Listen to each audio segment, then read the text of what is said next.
हत्यारों का गिरोह। रेलवे लाइन के किनारे बसा हुआ पंजाब में एक छोटा सा गांव है खरौंटा। नंगल से अंबाला जाने वाली सभी गाड़ियां इसी लाइन से होकर गुजरती हैं। कीरतपुर और रोपड़ रेलवे स्टेशनों के बीच बसे हुए इस गांव के अधिकांश निवासी खेतीबाड़ी के काम में व्यस्त रहते हैं। प्रतिदिन सुबह होते ही गांव वाले अपने हल बैलों के साथ घरों से निकलते और दिन भर खेती बाड़ी के काम में लगे रहते। उस दिन प्रातः दिलीप सिंह जब अपने घर से निकला तो अभी जुट-पुटा ही था। वह तेज कदमों से अपने खेत की ओर जा रहा था कि अचानक रेलवे लाइन के पास उसके पैर रुक गए और वह भय से कांप उठा। लाइन के पास खून से रंगा हुआ किसी नौजवान का शव पड़ा था। शव देखते ही दिलीप सिंह उल्टे पांव गांव की ओर भाग खड़ा हुआ। जमादार साहब, खून हो गया। दिलीप सिंह ने अर्जुन सिंह को देखते ही चिल्लाकर कहा। किसका खून हो गया? अर्जुन सिंह ने आश्चर्य से प्रश्न किया। रेलवे लाइन के पास किसी अजनबी की लाश पड़ी है, दिलीप सिंह ने उत्तर दिया। सेना से रिटायर होकर अर्जुन सिंह अब गांव में ही रहते थे। वो तुरंत गांव के कुछ लोगों के साथ रेलवे लाइन की ओर चल दिए। गांव वालों को दूर से ही लाइन के पास कोई आदमी पड़ा दिखाई दिया। निकट पहुंचने पर गांव वाले उस भयानक दृश्य को देखकर कांप उठे। किसी नौजवान व्यक्ति की अत्यंत नृशंसतापूर्ण ढंग से हत्या की गई थी। उस अनजान व्यक्ति के रक्त रंजित शरीर पर कई घाव थे। शव के निकट खड़े गांव वाले अभी इसी सोच विचार में थे कि वे क्या करें कि इतने में उन्हें किसी छोटे बालक के रोने की आवाज सुनाई पड़ी। उस आवाज को सुनकर अर्जुन सिंह अपने एक साथी के साथ आगे बढ़े।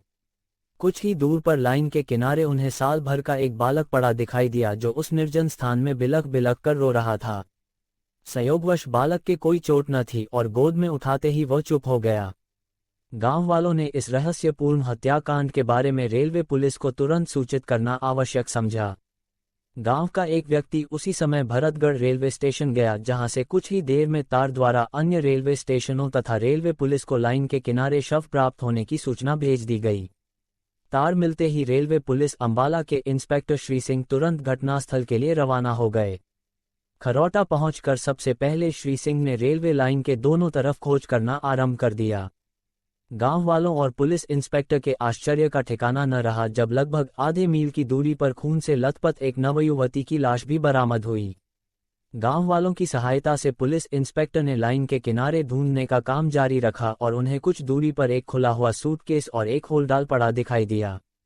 दोनों शवों का ध्यानपूर्वक निरीक्षण करने के बाद पुलिस इंस्पेक्टर इसी नतीजे पर पहुंचा कि नवयुवक तथा नवयुवती दोनों की हत्या की गई है। उन दोनों के शरीर और हाथों पर अनेक घाव थे, जिनसे ये सिद्ध होता था कि किसी तेज धार वाले हथियार से यह घातक प्रहार किए गए हैं। दोनों शवों को डॉक्टरी जांच के लिए भेजने के उपरांत पुलिस इंस्पेक्टर ने टेलीफोन पर इस भयंकर हत्याकांड के बारे में उच्च अधिकारियों को सूचित कर दिया।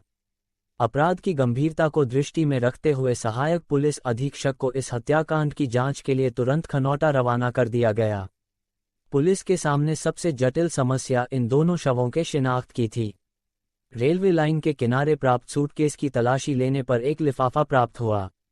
लिफाफे पर निम्न पता लिखा था: श्री राम सिंह, बंगाली मोहल्ला, अंबाला। इन महत्वपूर्ण सुराग के मिलते ही पुलिस के एक अधिकारी को तुरंत अंबाला भेजा गया। पता लगाने के बाद श्री राम सिंह से मुलाकात होने पर पुलिस अधिकारी ने उन्हें लिफाफा दिखाते हुए पूछा, क्या आप इस पत्र के बारे में कुछ बता सकते हैं? राम सिंह ने लिफाफे के अंदर से पत्र निकाला और उसे देखते ही बोले, अरे, ये तो सुरेंद्र सिंह का पत्र है, पर यह आपको कैसे मिला? आप शांत हो जाए, मैं अभी आपको सब कुछ बता दूंगा। पुलिस अधिकारी ने उन्हें समझाते हुए पूछा, क्या आप सुरेंद्र सिंह को जानते हैं? अरे भाई, उसे तो मेरी लड़की गुरबचन ब्याही है, राम सिंह ने छूटते ही उत्तर दिया। अच्छा, क्या ये दोनों कहीं बाहर गए थे? पुलिस अधिकारी ने दूसरा प्रश्न किया। सुरेंद्र सिंह दिल्ली में नौकर है। विवाह के 5 वर्ष बाद अभी पिछले साल उसका लड़का हुआ है। गुरबचन ने लड़का होने के लिए आनंदपुर साहिब की मनौती मानी थी और वह आज ही कल में सपरिवार गुरुद्वारे में दर्शन करने आनंदपुर साहिब आने वाले थे। पर आप इसके बारे में इतनी पूछताछ क्यों कर रहे हैं?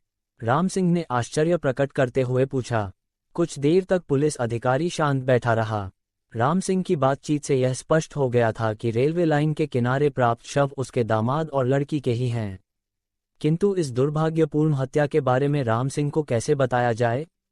आप चुप क्यों हो गए? राम सिंह ने उत्सुकता से प्रश्न किया। मुझे आपको अत्यंत दुखद सूचना देनी है।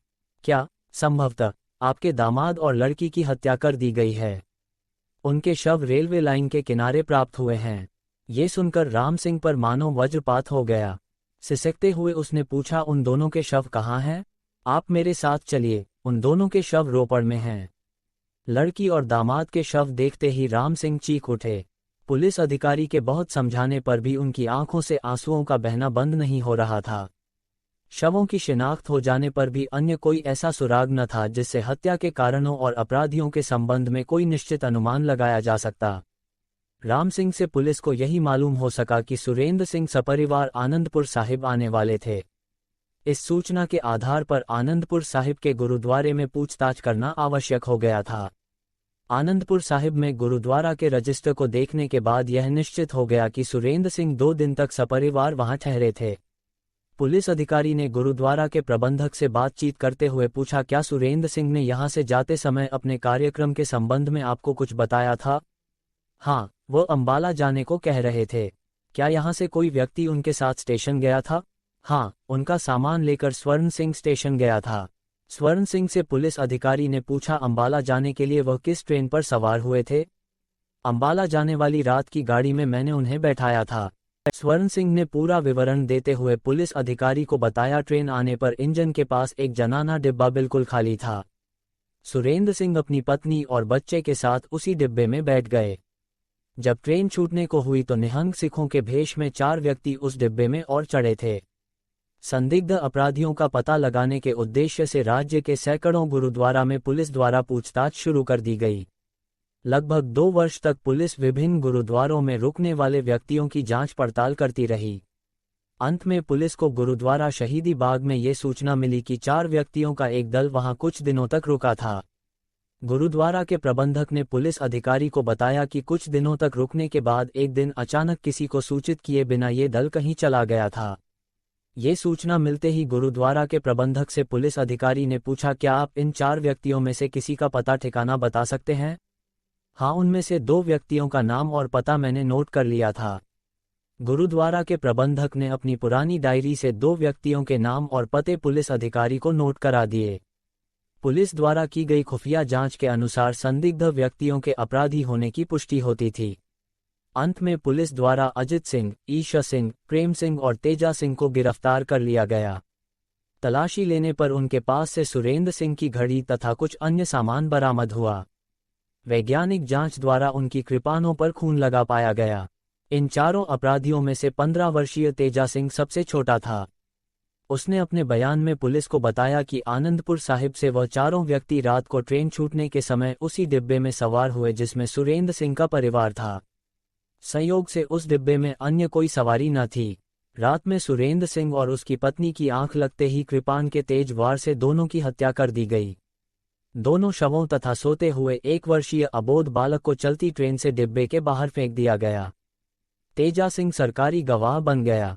पुलिस द्वारा प्रस्तुत प्रमाणों के आधार पर उच्च न्यायालयों द्वारा अजीत सिंह और ईशा सिंह को फांसी तथा प्रेम सिंह को आजीवन कारावास का दंड प्रदान किया गया। अपील करने पर सुप्रीम कोर्ट द्वारा ये सजा बहाल की गई। कहानी आपको कैसी लगी? जासूसी कहानियों का अपना ही विशेष आकर्षण होता है। जो कुछ पसंद आए उसे लाइक करने में झिझकने का क्या काम? तुरंत लाइक करें। यदि मजा ना आया तो अनलाइक करें। अपने विचारों को यहाँ कमेंट करें, सब्सक्राइब करें, अपने मित्रों को भी बताएं।